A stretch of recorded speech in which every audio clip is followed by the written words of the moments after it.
Hi folks, welcome back. Thank you for watching. Please do hit subscribe if you haven't done so yet. It really does help when you do that.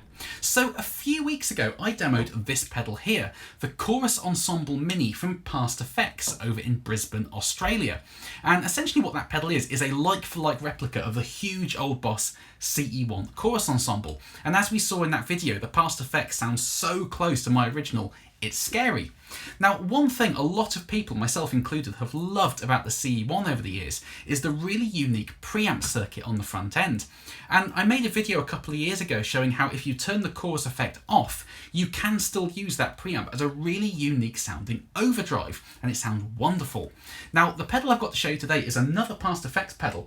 This here is the Preamp Crunch, which is essentially the CE-1 preamp isolated in its own little box. And unlike any other replica of the CE-1 preamp out there, this takes a standard 9-volt input and ups it so the internals are running at 14 volts, just like the preamp in the original. So this is the most accurate CE-1 preamp replica out there. Now you get the same controls as the original, you get a high and low switch. In low mode it's much cleaner and sort of better behaved. Hit it into high mode and it slams your signal much harder into your amp. So how this pedal sounds will largely depend on what amp you're running it into and how you have it set. So if you're running it into a dirty amp, it'll behave more like a fuzz. If you're running it into a cleaner amp with higher headroom, like I'm going to do today, it'll be a really gritty, gnarly, dirty boost up to the point it starts to saturate your power section. So it really will depend on what circumstance you're using it as to how this pedal sounds.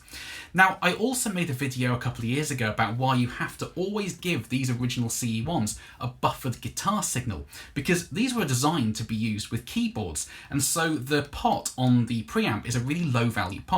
So if you hit it with a high impedance guitar signal without modifying the pedal, that low value pot will just take off all your high end and make your sound really dark and muffled. Now, being true to the original, the Preamp Crunch uses that low value pot, so if you plug into it, it will sound dark compared to your sort of bass tone.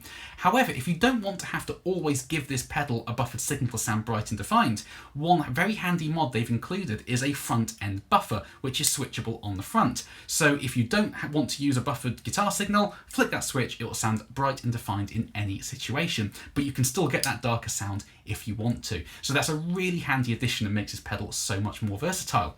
So today I'm going to put it through its paces, and one thing I really love about this pedal is how well it cleans up with the guitar's volume control. It's fantastic for that. It behaves almost like a fuzz face.